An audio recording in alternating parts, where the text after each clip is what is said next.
Mick, alors jusque-là, la voiture électrique, c'était Byzance, c'était le Graal. Et puis on commence à découvrir l'autre face de la voiture électrique. Et Pascal, vous nous en montrez une des faces, le lithium.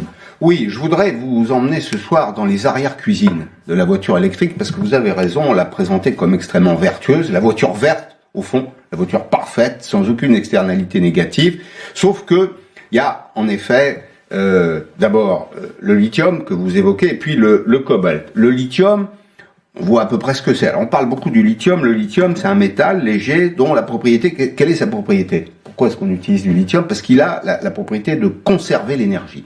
Il garde l'énergie, et donc c'est pour ça qu'on en a besoin dans les batteries. Et la chasse aux terres rares est engagée. Pour le moment, elles viennent essentiellement d'Australie, de Chine et du Chili. Donc c'est un peu l'or blanc que tout le monde recherche aujourd'hui, cet or un peu alcalin que les Américains voudraient aller chercher, notamment dans le désert du Nevada. Et il faut ouvrir des mines. Ils veulent faire ouvrir des mines. Alors Biden a donné des priorités, tout ça, ça répond à des priorités politiques. Il faudrait qu'en 2030, 50% des voitures vendues aux États-Unis, des voitures neuves, soient des voitures électriques. Pour ça, évidemment, il faut du lithium, il faut du cobalt. Et la demande, elle explose.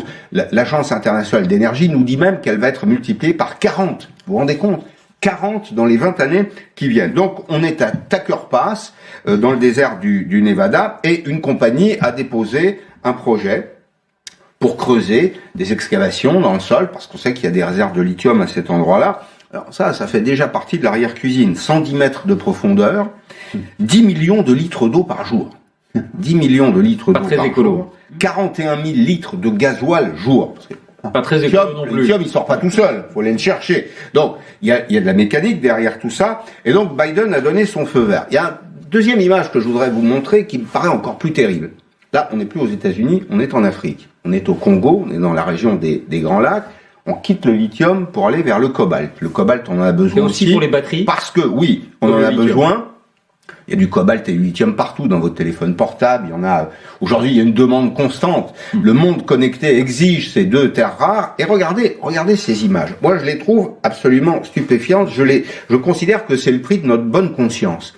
Là, on cherche du cobalt. Alors, on le cherche dans des conditions qui sont évidemment pas conformes aux droits humains, pas conformes au code du travail. Bon, ça va sans dire. Pas conformes non plus aux règles de base de l'hygiène. Vous avez des enfants. Denis Père, entrepreneur, qui était candidat malheureux à la primaire LR, me disait, moi j'ai des concurrents chinois qui ont des puits, là, des mines ici, au Congo, qui font travailler des gosses de 10 ans pour 50 centimes d'euros par jour.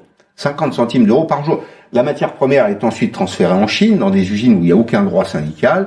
Elle est utilisée dans des conditions qui sont complètement contraires aux intérêts de l'environnement. Et ça va se poursuivre. Pourquoi ça va se poursuivre? Parce que au Congo, l'investissement pour ouvrir des mines de cobalt, il est 3 fois inférieur à ce qu'il serait aux États-Unis. Donc je dis aujourd'hui que l'exploitation de terres rares, au fond, c'est un véritable scandale humain, écologique, économique. C'est le prix de notre bonne conscience verte. Loin du cœur, loin des yeux, loin des préoccupations, d'une certaine façon. On a tous l'impression, en achetant une voiture électrique, qu'on fait un geste pour l'environnement. Moi, je ne pense pas qu'on fasse un geste pour l'humanité. Vive le pétrole! Exactement.